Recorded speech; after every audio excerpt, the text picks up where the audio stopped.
പേര് ഏഞ്ചൽ. ഞാൻ ചാലക്കുടിയിൽ നിന്നാണ് വരുന്നത്. ഞാൻ ഉടമ്പടി എടുത്തത് കഴിഞ്ഞ വർഷം ജൂണിലാണ്. ഞാൻ ജൂണിൽ ഉടമ്പടി എടുത്തിട്ട് എനിക്ക് സെപ്റ്റംബറൊക്കെ ആയപ്പോൾ ഞാൻ ട്രെയിനിൽ നിന്നൊന്ന് വീണു. ഞാൻ ട്രെയിനിലിരുന്ന് ഉറങ്ങിപ്പോയി. അത് ഞാൻ കണ്ടു തുറന്നു കഴിഞ്ഞപ്പോൾ എൻ്റെ സ്റ്റേഷനെത്തി. അപ്പോൾ ഞാൻ ഭയങ്കരമായിട്ട് ടെൻസ്ഡായിട്ട് ആ ടൈമിൽ ഞാൻ ട്രെയിൻ ചെറുതായിട്ട് മൂവായി തുടങ്ങിയിട്ടുണ്ടായിരുന്നു. എന്നാലും ഞാൻ ട്രെയിനിൽ നിന്ന് എടുത്ത് ചാടി. ഞാൻ പ്ലാറ്റ്ഫോമിലേക്കാണ് വീണത്. അപ്പോൾ ഞാൻ എൻ്റെ കൈയുടെ എൽബോ കുത്തിയാണ് വീണത്.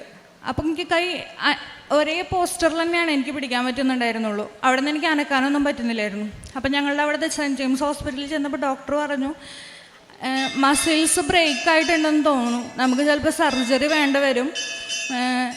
നമുക്ക് സർജറിക്കുള്ള ഡേറ്റൊക്കെ ഞാൻ പറയാം, അതിനു മുമ്പ് നമുക്ക് എൽബോയുടെ ഒരു MRI എടുക്കാമെന്ന് പറഞ്ഞു.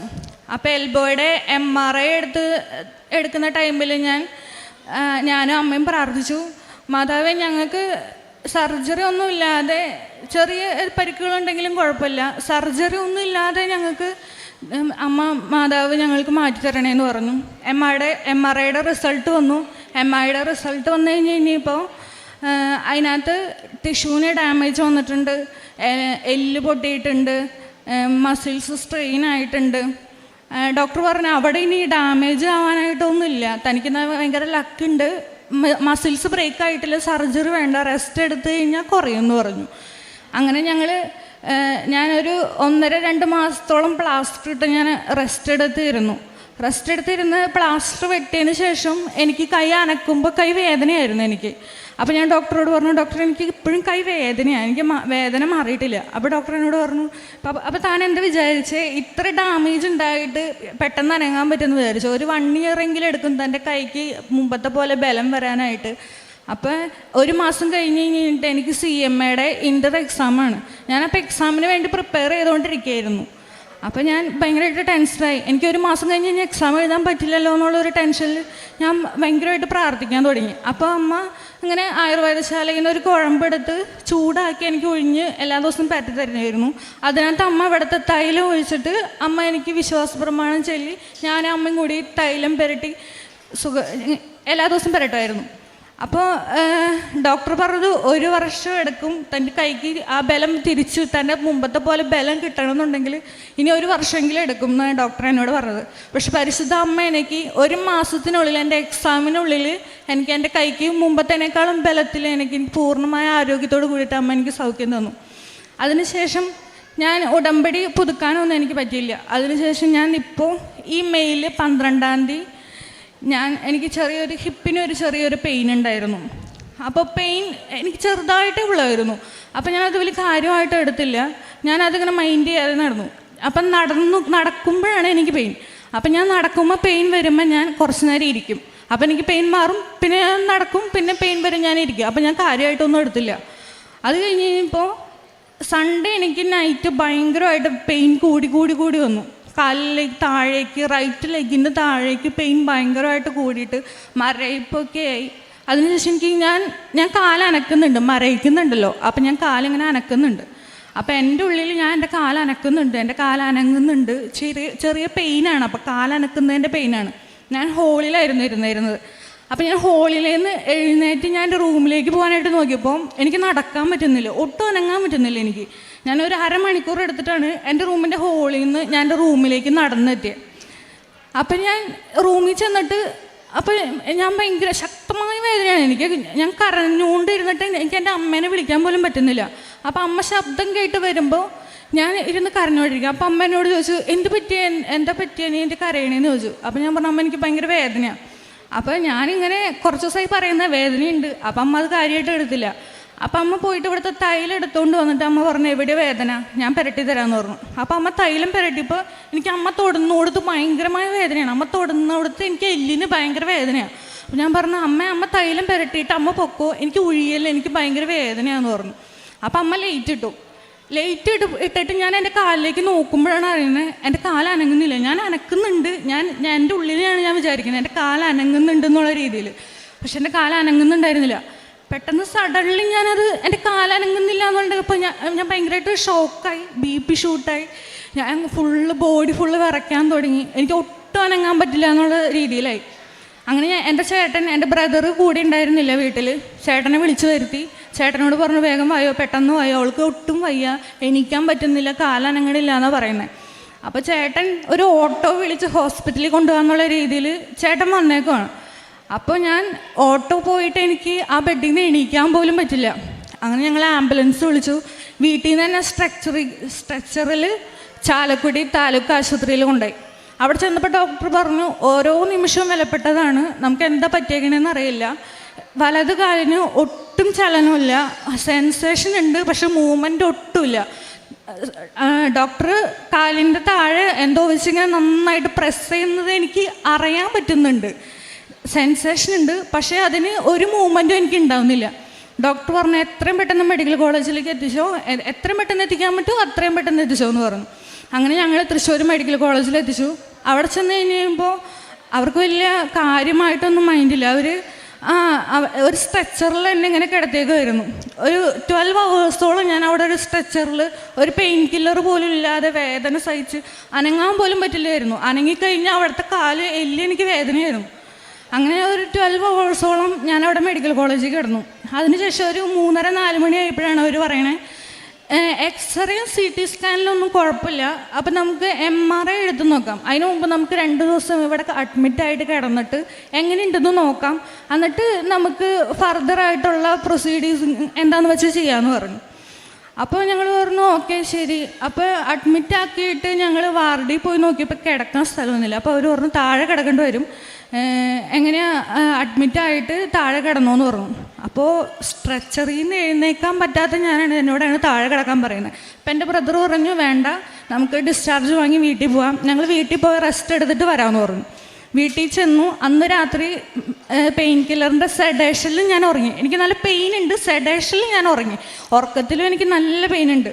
പിറ്റേ ദിവസം വൈകിട്ട് ഞാൻ പറഞ്ഞു എനിക്കപ്പോൾ എഴുന്നേറ്റ് ഇരിക്കാം, എൻ്റെ അരയ്ക്ക് മുകളിലേക്ക് എനിക്ക് കുഴപ്പമൊന്നുമില്ല.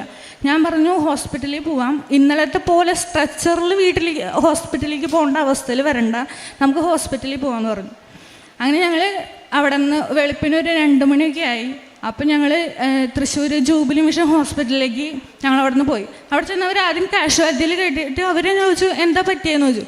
അപ്പോൾ ഞങ്ങൾ പറഞ്ഞു ഒരു കാലിങ്ങനെ അനങ്ങുന്നില്ല, ചെറിയൊരു പെയിൻ വന്നതാണ്, പിന്നെ അത് അങ്ങനെ കൂടി ഇറങ്ങി ഒട്ടും അനങ്ങാൻ പറ്റുന്നില്ല എനിക്കെന്ന് പറഞ്ഞു. അപ്പോൾ അവർക്കൊക്കെ ഭയങ്കര ടെൻസ്ഡായി. അപ്പോൾ അവർ വെച്ചു ഇപ്പോൾ തുടങ്ങിയുള്ളൂ, 2 days 3 days ആയിട്ടുള്ളൂ തുടങ്ങിയിട്ട്. അവർക്കൊക്കെ ഒരു എക്സൈറ്റഡ് ആയിട്ട് പോലെയായിരുന്നു. അപ്പോൾ ഒരു റെയർ കേസ് ആയതുകൊണ്ട് അവിടെ പഠിക്കുന്നവരും നഴ്സിങ്ങിന് പഠിക്കുന്നവരും അവിടെ ഹൗസ് സർജൻസ് ചെയ്യുന്ന ഡോക്ടേഴ്സും മാറി വന്ന് തന്നെ എൻ്റെ അടുത്ത് ഇങ്ങനെ ഡീറ്റെയിൽസ് ചോദിച്ച് അവർ കാലൊക്കെ പൊക്കി. അപ്പോൾ അവർ കാലൊക്കെ പൊക്കുമ്പോൾ ഞാൻ അവിടെ കിടന്ന് വേദന കൊണ്ട് കരഞ്ഞ് ഇരിക്കുകയാണ്. അപ്പം ഞാൻ പറഞ്ഞു, ഞാൻ അവിടെ കിടന്നിട്ട് പറഞ്ഞു അമ്മ മാതാവേ എനിക്കറിയില്ല, ഞാൻ ചെയ്ത കാര്യങ്ങളിലൊക്കെ എന്തെങ്കിലും തെറ്റുണ്ടോയെന്ന് എനിക്കറിയില്ല, പക്ഷേ എനിക്ക് ഇനി വേദന സഹിക്കാൻ വയ്യ, ഞാൻ എൻ്റെ സഹിക്കാവുന്ന എൻ്റെ അങ്ങേയറ്റം വേദന സഹിച്ചു. ഞാൻ ചെയ്ത ഉടമ്പടിയിൽ എന്തെങ്കിലും തെറ്റുണ്ടെന്നുണ്ടെങ്കിൽ ഞാനത് തിരുത്തി ഞാൻ ഉടമ്പടി പുതുക്കി ഞാൻ എനിക്ക് വേണ്ടിയിട്ട് സാക്ഷ്യം പറയാം, അവിടെ ആൾത്താരയിൽ വന്നിട്ട് ഞാൻ സാക്ഷ്യം പറയാമെന്ന് പറഞ്ഞു. അങ്ങനെ അവിടുത്തെ ന്യൂറോ ഡോക്ടർ വന്നിട്ട് പറഞ്ഞു നാളെ സർജൻ വരും, സർജറി വാർഡിലേക്ക് മാറ്റിക്കോ, ഡോക്ടർ വന്ന് നോക്കിയിട്ട് എന്താണെന്ന് വെച്ചാൽ ഫർദർ നമുക്ക് കാര്യങ്ങൾ ചെയ്യാമെന്ന് പറഞ്ഞു.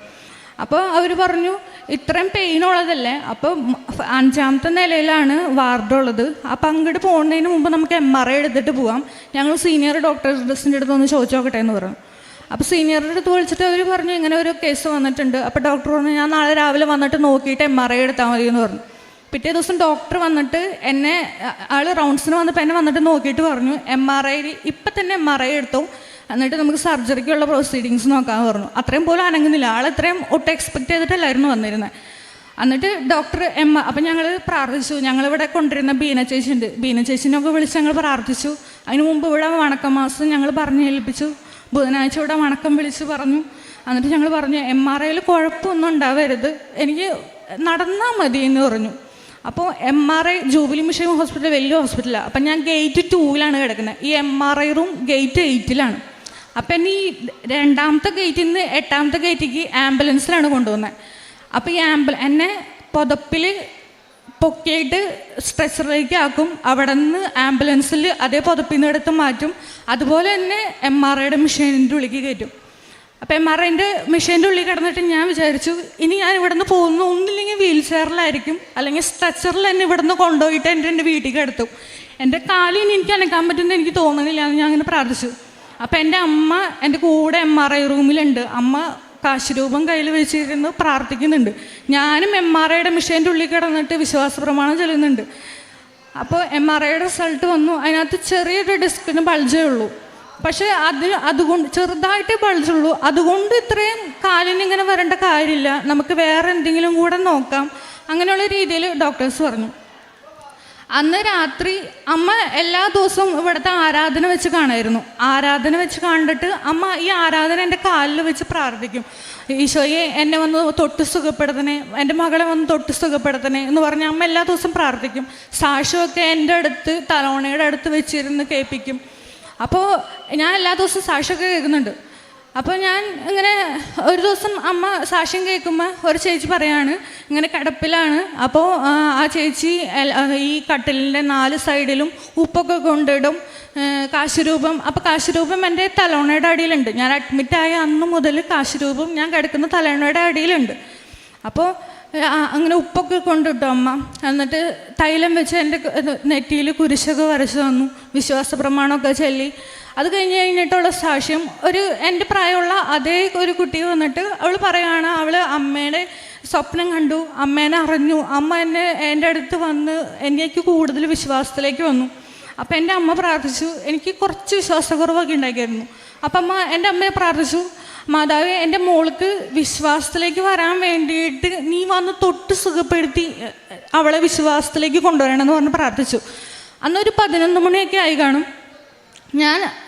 ഞാൻ നോക്കുമ്പോൾ എൻ്റെ ബോഡി ഇങ്ങനെ തണുത്ത് വരാമെന്ന് താഴ്ത്തുനിന്ന്. അപ്പം എൻ്റെ ഈ റൈറ്റ് ലെഗ് ആദ്യം ഇങ്ങനെയായിരുന്നു, തണുത്ത് വരുമായിരുന്നു. അപ്പം ഞാൻ നോക്കുമ്പോൾ ഞാൻ എൻ്റെ മനസ്സിൽ വിചാരിച്ചു എൻ്റെ ബോഡി ഫുള്ള് പാരലൈസായി പോവാണ്, ഫുള്ള് മരയിച്ചു, ഫുള്ള് തണുത്തു, എനിക്കൊന്നും അറിയാൻ പറ്റുന്നില്ല, അനങ്ങാൻ പറ്റുന്നില്ല എനിക്ക്.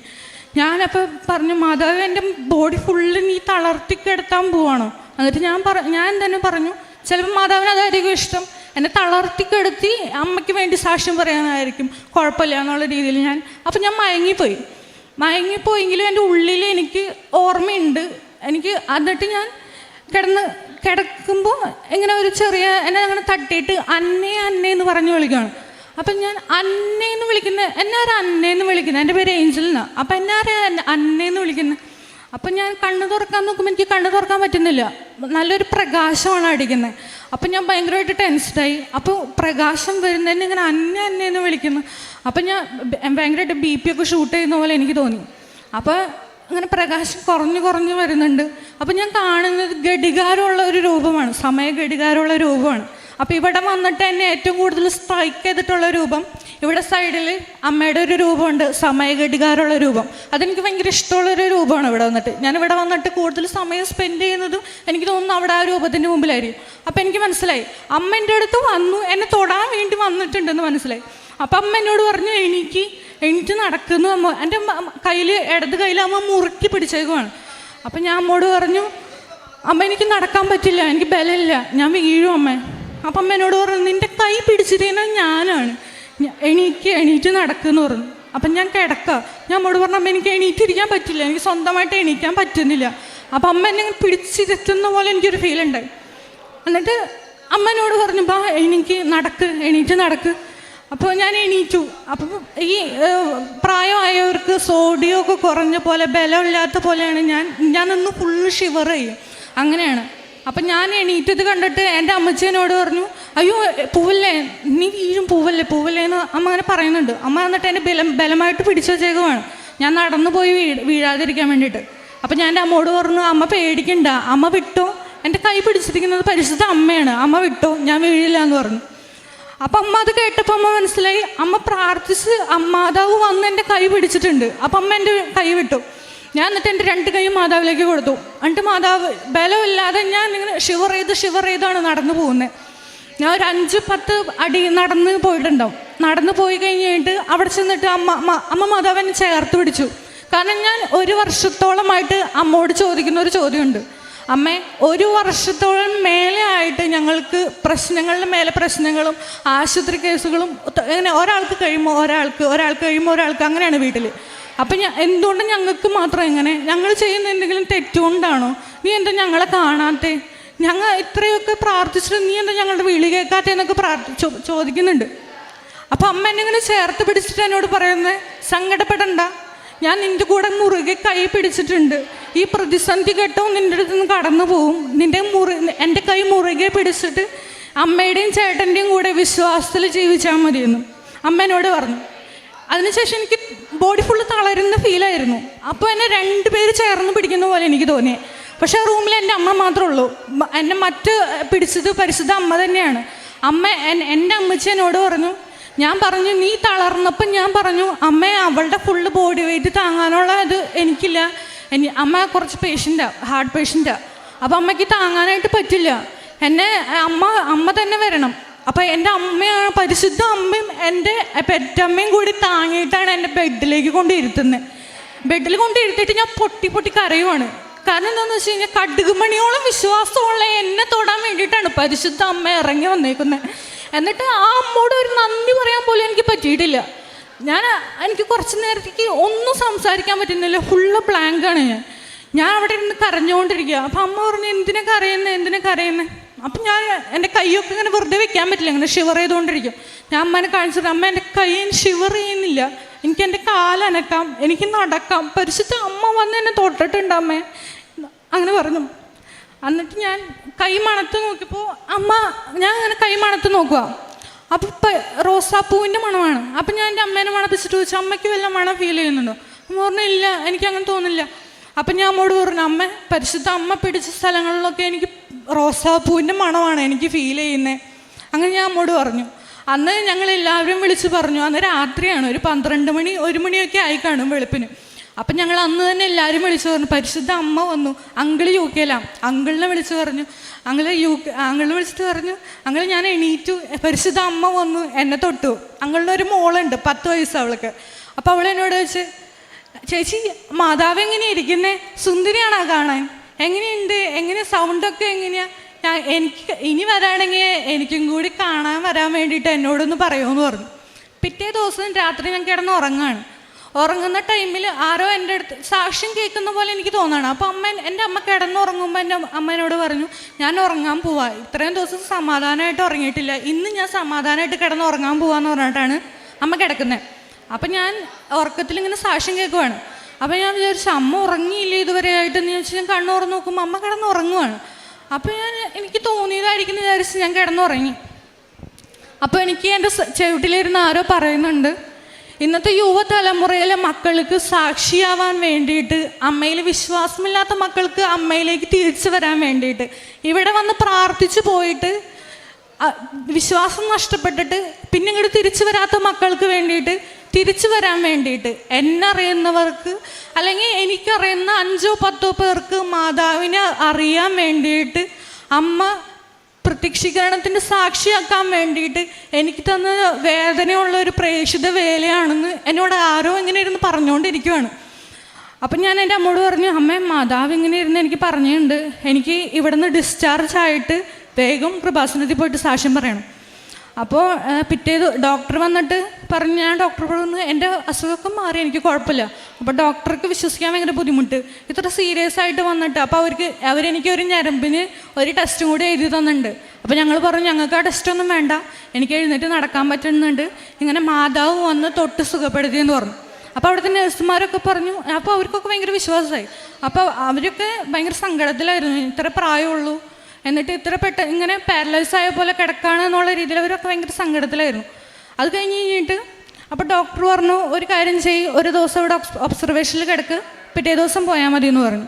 അപ്പോൾ ഞാൻ അമ്മോട് പറഞ്ഞു, ആ ശരി, അപ്പോൾ ശനിയാഴ്ചയാണ് ഡിസ്ചാർജ് ചെയ്യുന്നത്, നമുക്ക് സൺഡേ നമുക്ക് കൃപാസനത്തിൽ പോവാം, സാക്ഷ്യം പറയാമെന്ന് പറഞ്ഞു.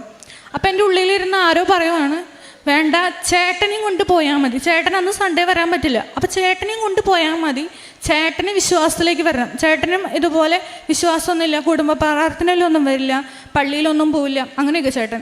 അപ്പോൾ ചേട്ടൻ വിശ്വാസത്തിലേക്ക് വരാൻ വേണ്ടിയിട്ട് ചേട്ടനെയും കൊണ്ട് നീ കൃപാസനത്തിൽ പോകണം, ചേട്ടൻ കേൾക്കല നീ സാക്ഷ്യം പറയണം.